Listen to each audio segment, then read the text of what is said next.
Glória a Deus. Abra sua Bíblia na Epístola do Apóstolo São Judas. Leremos os versículos 3 e 4.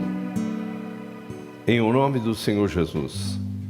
Amados, enquanto me empenhava de vos escrever acerca da salvação que nos é comum, senti a necessidade de vos escrever, exortando-vos a lutar pela fé, entregue aos santos de uma vez por todas. Porque certos homens se infiltraram entre vós, sem que fossem notados, desde há muito tempo. Desde há muito tempo eles estavam destinados para o juízo. São homens ímpios que mudam a graça de nosso Deus em libertinagem e negam o nosso único, soberano e Senhor Jesus Cristo. Senhor, eis-nos aqui, mais uma vez, imploramos que a Tua graça nos possibilite um grande momento na Tua presença, recebendo o pão do céu para alimento das nossas almas. Olha para todos os que estão cultuando presencialmente e para aqueles que estão cultuando virtualmente. Que essa palavra possa atender a todos os anseios e ainda aquelas necessidades que muitas vezes as pessoas não notam, mas que o Senhor sabe que tem. Ó Deus, trabalha com profundidade na vida de todos, tira todo o bloqueio mental, toda a passividade mental, toda a distração, que todos nós, na liberdade do Teu Espírito Santo, possamos crescer na graça e no conhecimento através dessa mensagem, em nome de Cristo Jesus. Amém. Podeis vos assentar. Que a paz do Senhor Jesus continue reinando em todos os corações. Uma alegria muito grande esse nosso reencontro. E como todos aqueles que têm acompanhado em tempo real o serviço de culto da Promessa Tatuapé, todos aqueles estão sabendo, nós temos trabalhado séries. É muito importante você entender que todo pai, toda mãe tem que ser nutricionista. Todo pastor tem que ser nutricionista no sentido espiritual. E ver que tipo de alimento o rebanho está precisando. Então, existem pessoal que trabalha com gado. Eles conhecem os tipos de nutrientes que existem em cada grama, em cada capim. Então, eles encaminham. Eu não sabia dessas peculiaridades, né? Até conhecer um capim chamado napier, que ele tem um alto teor proteínico. E a gente começa a ver. A gente acha que tudo que é verde vai alimentar, mas não sabe que tipo de proteína que o rebanho está precisando. De igual maneira, nós somos o quê? Ovelhas, somos o rebanho do Senhor. E o que o rebanho precisa? O rebanho precisa de comida e essas deficiências, esses déficits em determinadas proteínas podem deixar a gente fraco e às vezes cambaleantes na caminhada rumo à Canaã celestial. Então nós temos trabalhado aí, já trabalhamos as duas epístolas de Paulo aos Tessalonicenses, e decidimos trabalhar essa epístola, que a gente pode chamar de azeitona. Por quê? A azeitona é pequena, mas tem um alto valor proteínico. É impressionante. Debruce-se sobre a epístola de Judas. É impressionante. Cada vez que a gente vai ler, a gente descobre uma coisa linda. E hoje nós vamos trabalhar isso. O tema é a necessidade de trabalharmos pela fé. Necessidade. Espera aí. Não é opcional? Quando vocês estão lembrados que nós estamos falando sobre a questão da proteína que o rebanho precisa. Então, existem... eu vou só dar aqui uma ideia para vocês do que é a questão do cardápio eclesiástico, do que é a tribuna. Se você alimentar o povo, e quem participou da live na quinta-feira viu a pregação, a necessidade da pregação bíblica.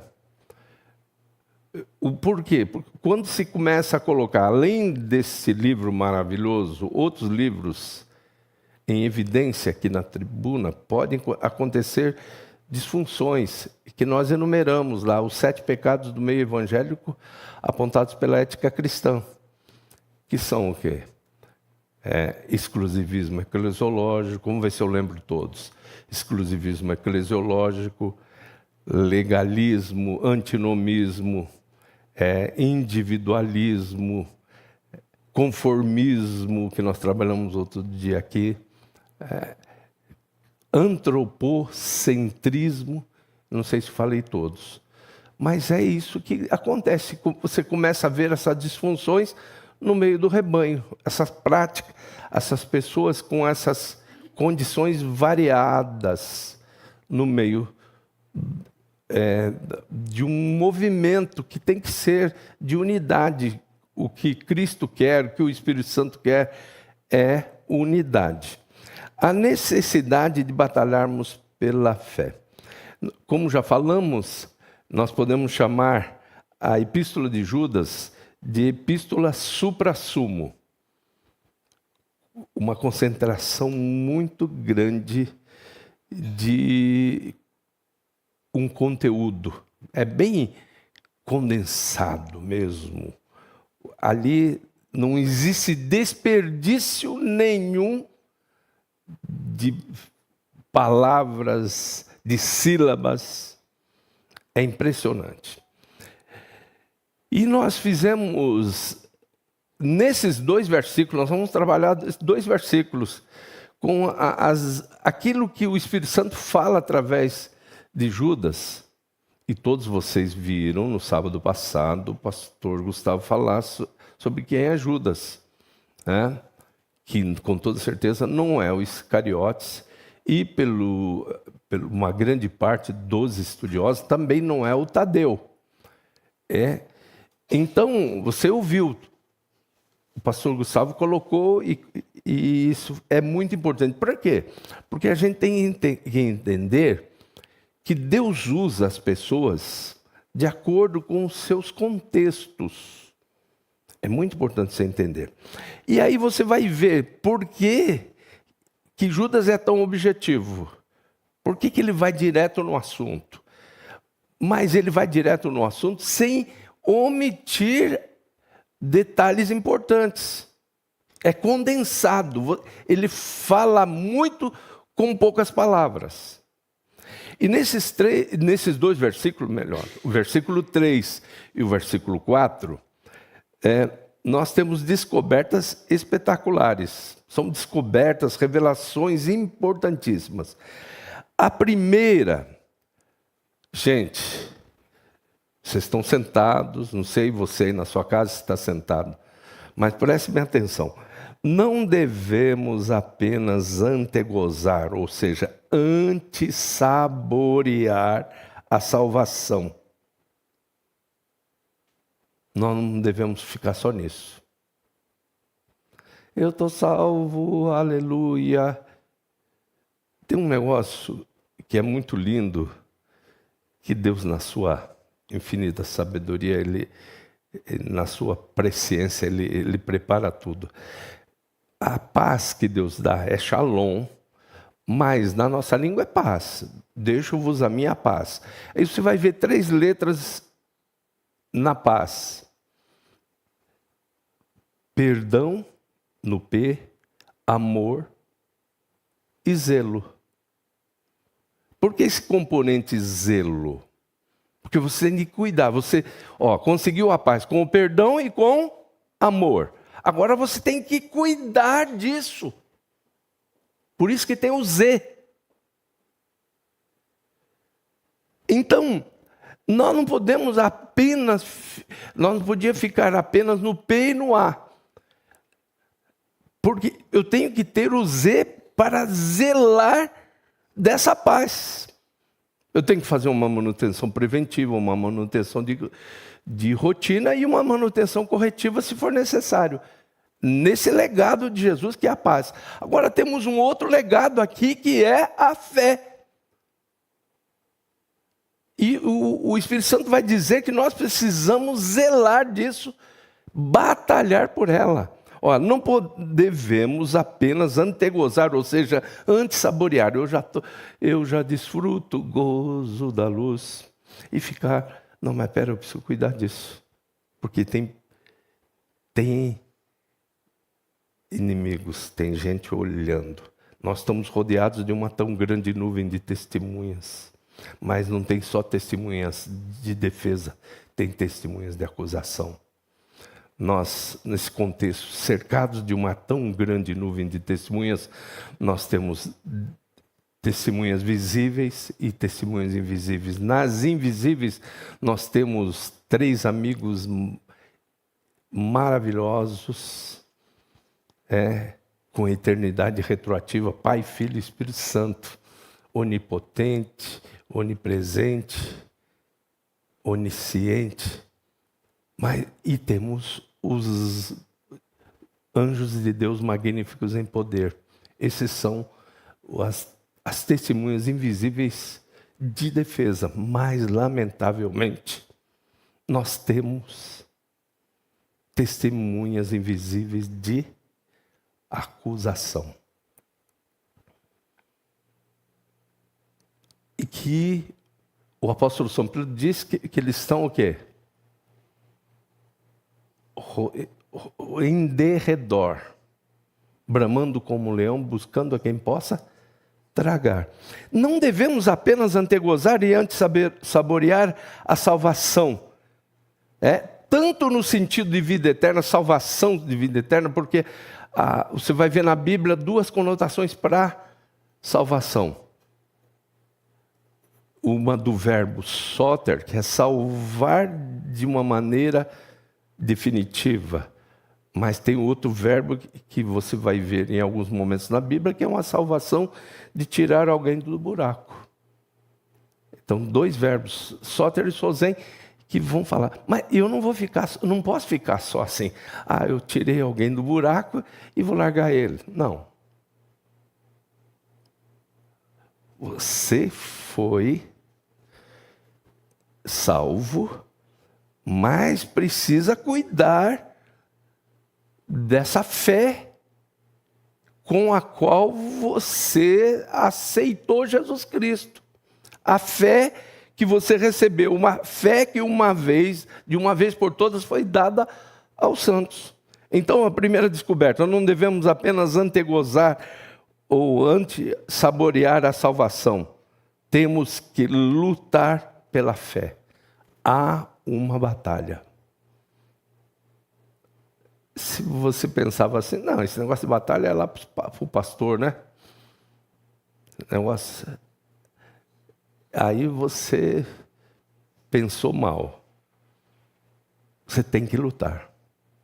Então, ele diz o quê? Amados, enquanto me empenhava, enquanto eu estava aqui pensando só falar coisa boa para vocês, é igual, às vezes minha esposa fala assim, você precisaria falar mais de coisa que levasse as pessoas a falar glória a Deus e aleluia, e não falar coisa pesada.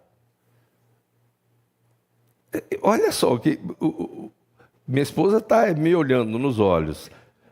Amados, enquanto me empenhava para vos escrever acerca da salvação que nos é comum, eu me empenhava, estou me preparando para escrever, aí vem, o Espírito Santo fala assim, não vai ficar só se deliciando na salvação.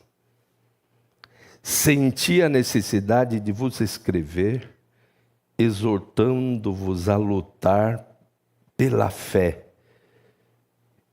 entregue aos santos de uma vez por todas.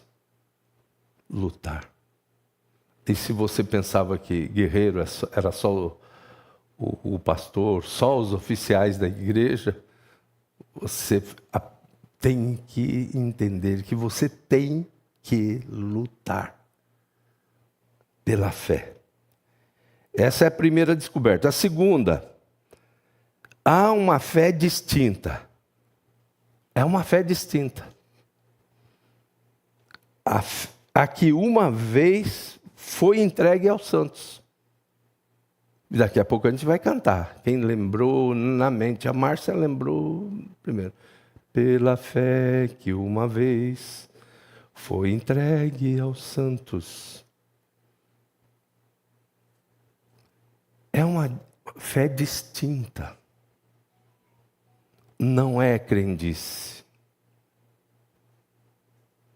Não é superstição. Esse negócio é tão sério, gente. É tão sério que Paulo, entrando na capital da filosofia, Atenas, e aqueles filósofos, aqueles que estabeleciam o amor à sabedoria, filosofia é isso, estavam procurando um caminho errado. A relação de causa e efeito, eles estavam procurando errado. E Paulo vai falar o seguinte, sabe o que vocês têm hoje? O que vocês têm até agora? Vocês têm superstição. Varões atenienses, eis que os vejo um tanto supersticiosos. Porque estavam colocando a fé em monumentos, em estatuetas, em estátuas. Então, essa é uma fé distinta, a fé que foi entregue aos santos. O que é a fé? Fé é o quê? O firme, fomos todos juntos? Fé é o firme fundamento das coisas que se esperam e a prova das coisas que se não veem. Então, há uma fé distinta. Você tem que lutar para você lutar por algo, você tem que entender o que é o motivo, qual o foco da sua luta, de preservação nessa luta. E essa é a fé que foi entregue aos santos. Essa é a segunda descoberta. Há uma fé distinta, que uma vez foi entregue aos santos. Terceira descoberta no versículo 3. É necessário lutar por ela, nós já falamos sobre isso. 3 descobertas no 3. Olha só, é só um versículo, arrumou tanta coisa para a gente fazer, pastor. Arrumou. Eu não pensei que era assim. Pensava que era ficar como o brasileiro, né? Deitado eternamente em berço esplêndido, ao som do mar, à luz do céu profundo. Não, eu sou salvo, eu já desfruto o gozo da luz, mas eu tenho que lutar pela fé. Terceiro, vamos para o outro versículo, versículo 4. Aí sim, você tem mais 3 descobertas nesse versículo 4, que diz o seguinte: porque certos homens se infiltraram entre vós. Mas espera aí, papo, como é que se infiltrou? Aqui não, né, pastor Gustavo? Não se infiltrou ninguém. Tem certeza? O que você vê no celular? O que você vê na televisão?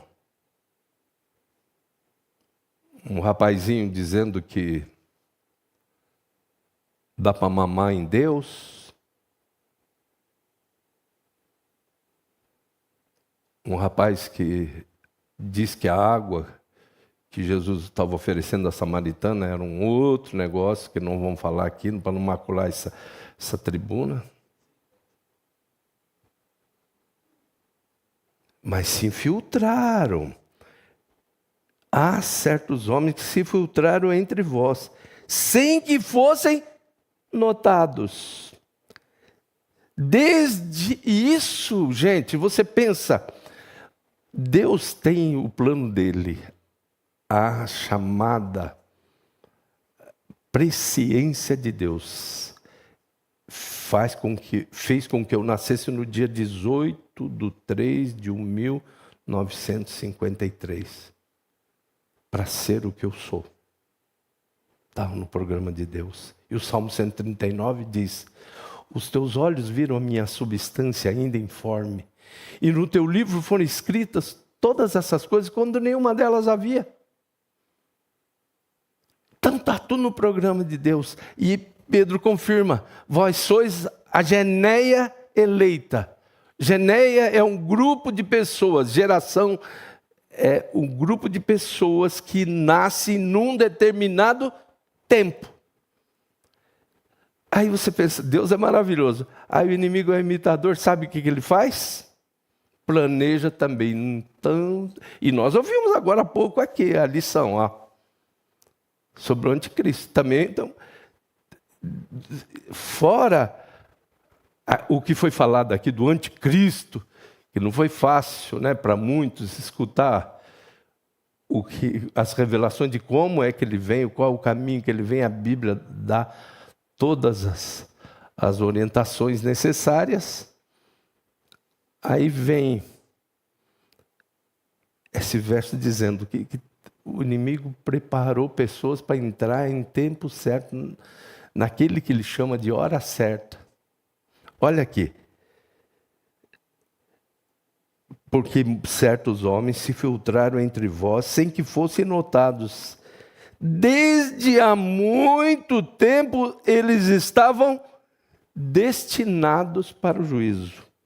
São homens ímpios que mudam a graça de Deus em libertinagem e negam o nosso único soberano e Senhor Jesus Cristo.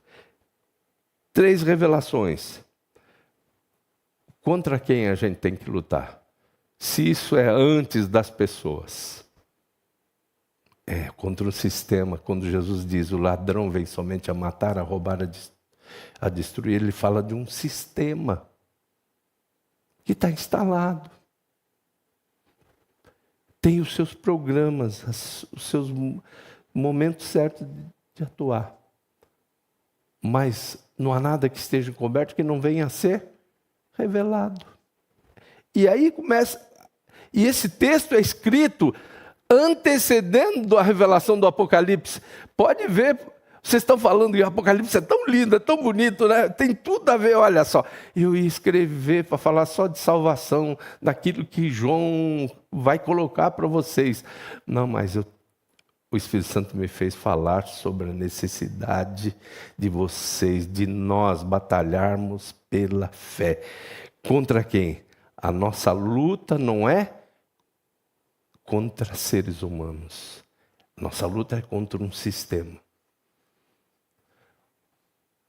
Nossa luta é contra principados e potestades, príncipes das trevas, contra as hostes espirituais da maldade nos lugares celestiais.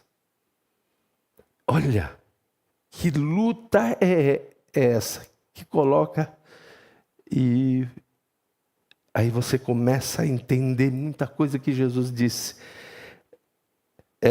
Contra quem? Nós já falamos no versículo 4. Aliás, no versículo 4 está mostrando que são os homens infiltrados, mas programados por um sistema. Como é que nós devemos que lutar? Temos que lutar, não é pegando metralhadora, não é nada disso. A nossa luta é com armas espirituais. As armas da nossa milícia não são carnais, mas poderosas em Deus para a destruição de fortalezas. Tem muita gente que viveu lendo isso daí devocionalmente, né, pastor? É lindo, né? Mas a batalha, mas onde que está a batalha? Você que é bombardeado por um monte de mensagens, mensagens liminares, mensagens subliminares, onde você entra, onde você se infiltra, você é bombardeado, você está vendo todas as coisas acontecerem. Mas o apóstolo São João diz: vós tendes a unção e sabeis de tudo.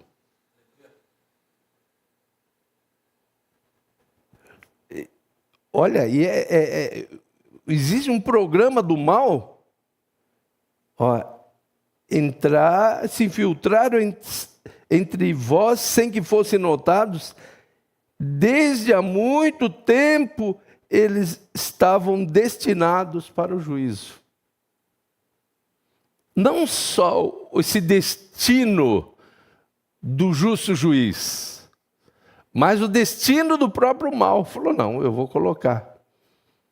Aonde os que são caídos, os que são ímpios já são comigo mesmo. O que eu tenho que tirar é de lá. Lá do arraial deles, dos santos. Eu vou tirar a gente de lá. Eu ouvi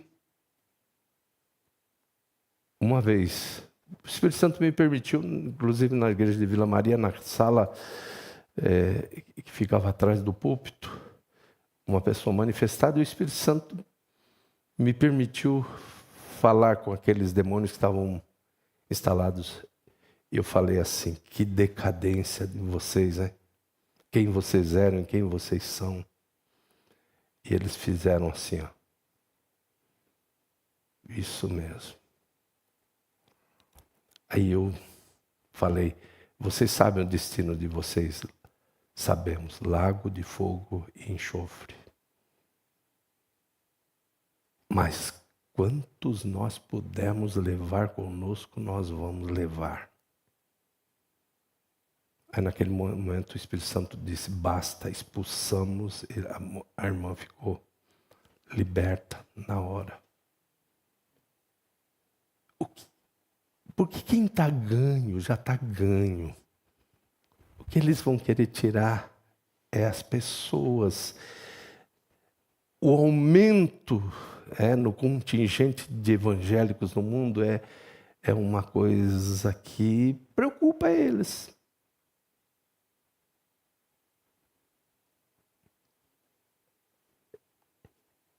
Então, você vai ter que entender que isso que Judas fala, Judas fala do cumprimento pelo menos de uma parábola, que é a parábola do trigo e do joio. Onde o trigo é semeado, mas numa bobeada vem o inimigo e semeia joio no meio. E os dois crescem juntos. E a semelhança é realmente absurda, é muito semelhante. Só que o trigo amassado produz alimento e o joio amassado produz veneno. E se você pegar os dois, a semelhança é muito grande. E Jesus diz que o maligno veio e semeou. Eles crescendo juntos. Essa mensagem não tem a menor intenção de colocar desconfiança, né? Peraí, então quem é joio aqui? Não, calma, gente, calma, não é assim. Nós estamos falando do contingente total de cristãos, da igreja no mundo. A igreja de Deus invisível, não só a promessa, mas a igreja de Deus invisível. Jesus fala dessa parábola para trazer vigilância para o povo de Deus em todos os tempos, até a volta dele. Tem joio no meio do trigo. Assim como tem bode no meio de ovelhas. E tem uma coisa que na parábola é dita. Você tem que vigiar, mas quem vai fazer a separação no final são os anjos.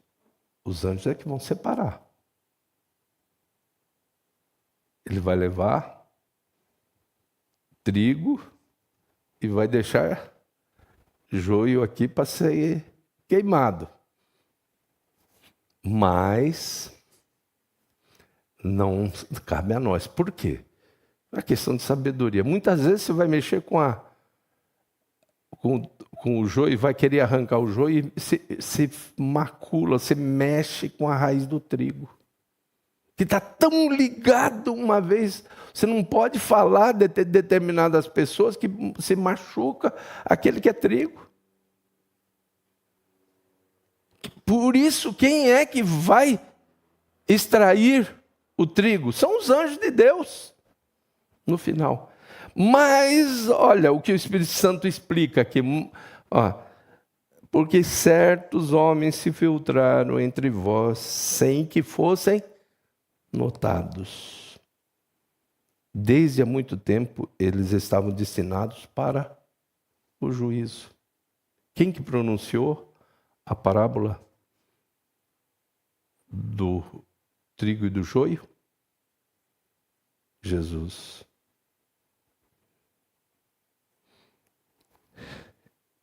E aí, eles são homens ímpios que mudam a graça de nosso Deus em libertinagem e negam o nosso único e soberano e Senhor Jesus Cristo.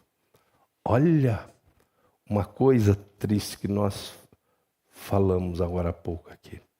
Os 7 pecados do meio evangélico apontados pela ética cristã. Um deles é o antropocentrismo, onde o homem se torna o centro das atenções e Cristo é deixado de lado, Cristo fica do lado de fora, como aconteceu em Laodiceia. Mas você fica pensando que pecado grande é adultério, pecado grande também. Mas o maior pecado está em excluir Jesus da nossa comunhão, dizendo, rico sou e de nada tenho falta. E não sabes que és um miserável e pobre e cego e nu. Jesus está falando do antropocentrismo que estava instalado na igreja de Laodiceia. E nós falamos, inclusive na quinta-feira, sobre isso. E esse antropocentrismo, nessa massagem de ego, aí você vai colocando títulos que não existem. Olha só, apóstolo, meu querido, é de cima para baixo. Jesus escolheu 12, as quais também chamou de apóstolos, e o termo que ele usa para apóstolos, no aramaico, é uma questão de indicação vertical, é Deus indicando, enviado. Não é homem quem indica, quem diz que o outro homem é apóstolo. E as besteiras que estão acontecendo nos tempos apostólicos, vai ler Atos dos Apóstolos, você vai ver que bispo e presbítero são a mesma coisa, só que um apacenta e outro cuida mais da administração, que é o bispo. E por que ele é maior do que o pastor?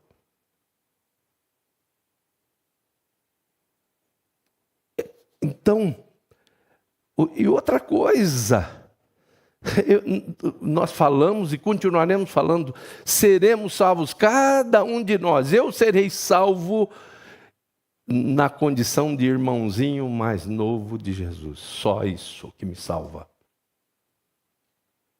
O resto pode até aparecer como galardão.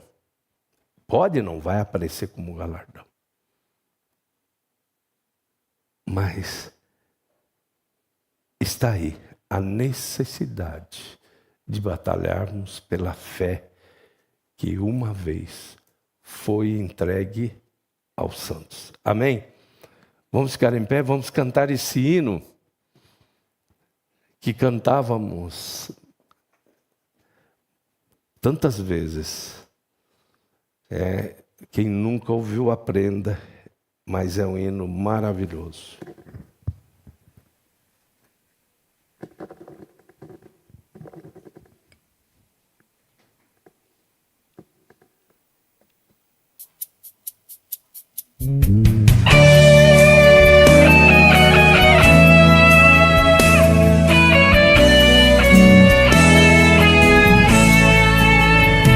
Pela fé que uma vez foi entregue aos santos, que nos vem por Jesus e nos seca o pranto. Pode os crentes sem ter nenhum espanto prosseguir nas pisadas do Senhor, nas tristezas, nas lutas, na dor, recorriam ao caro Jesus. A vitória lhes dava o Senhor, pelo sangue vertido na cruz. Os cristãos foram por tribunais vis julgados, nas prisões inocentes à força lançados, e de seus bens terrestres despojados, mas alegres seguiram o Senhor. Nas tristezas, nas lutas, na dor, recorriam ao caro Jesus. A vitória lhes dava o Senhor, pelo sangue vertido na cruz. Peregrinos os santos no mundo andavam, nas cavernas da terra se refugiavam, e ali reunidos celebravam a Jesus, seu amado Salvador.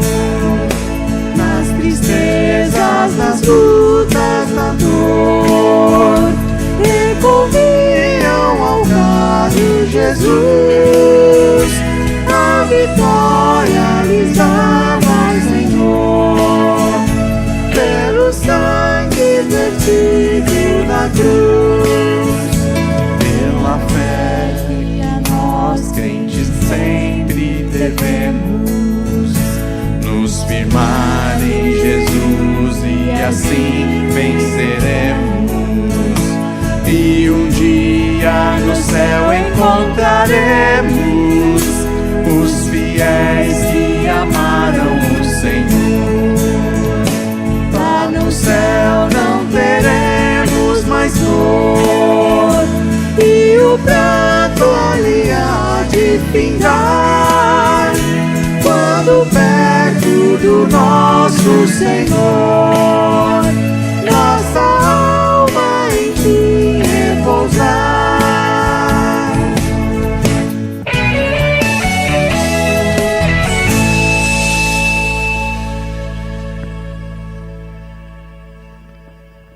Graças a Deus, a paz do Senhor a todos.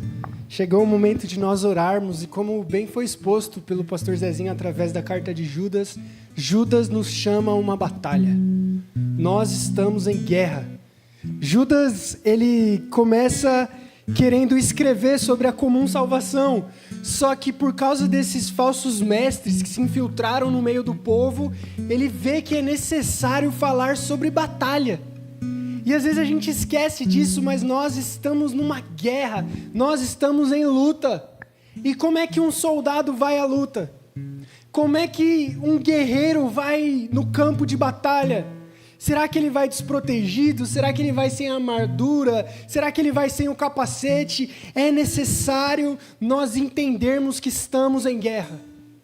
Estamos em guerra contra estes ímpios, estamos em guerra contra esses falsos profetas, estamos em guerra para proteger, para batalharmos por essa fé que nos foi entregue de uma vez por todas através de Cristo Jesus.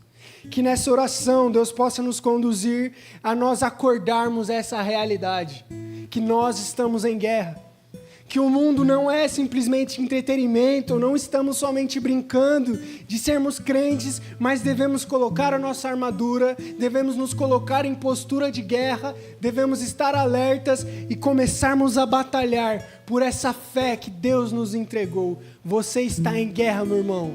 Que nós possamos escutar as ordens desse general, de Jesus Cristo, que nos manda batalharmos por essa fé que foi entregue a nós, contra todos estes ímpios, contra esse sistema das trevas, para que a gente permaneça de pé, para que a gente não seja levado a estes que tentam corromper a graça de Deus em libertinagem, mas nos mantermos firmes na graça do nosso Senhor Jesus. Feche seus olhos. Senhor Jesus, muito obrigado pela mensagem, pela palavra de hoje ministrada pelo Teu servo. Que o Senhor continue nos ensinando, Pai. Hoje nós tivemos um alerta. Hoje o Senhor nos relembrou que nós estamos em guerra, que nós estamos num campo de batalha, nós estamos como se estivéssemos pisando em um terreno cheio de minas, num campo minado, onde Satanás está no nosso redor tentando devorar a gente, onde pessoas se infiltram no nosso meio tentando corromper o Evangelho, mas nós somos chamados a batalhar pela fé, somos chamados a manter a nossa salvação e a nossa fé na Escritura que o Senhor nos confiou. Então nos ajude nessa batalha, nos dê força, nos dê a sua armadura, nos dê as suas instruções e as tuas ordens, para que batalhemos, Pai, pela essa fé que o Senhor nos deu. Mantenha-nos firmes, mantenha-nos constantes, dá-nos firmeza nessa luta, para que a gente não seja levado, para que a gente não seja corrompido por estes que transformam a sua graça em libertinagem, mas que sejamos estes que foram chamados, amados, e agora são chamados pelo seu Espírito a batalharmos por essa fé. Que o Senhor venha nos acordar, a nos relembrar que estamos em guerra, Jesus. E assim como um soldado, quando está numa guerra, vive alerta, vive vigilante, vive ligeiro em tudo que está acontecendo ao seu redor, que assim nós estejamos em guerra, prontos para batalhar pela fé que foi dada de uma vez por todas aos santos. Nós pedimos isso e agradecemos desde já, em nome de Cristo Jesus. Amém.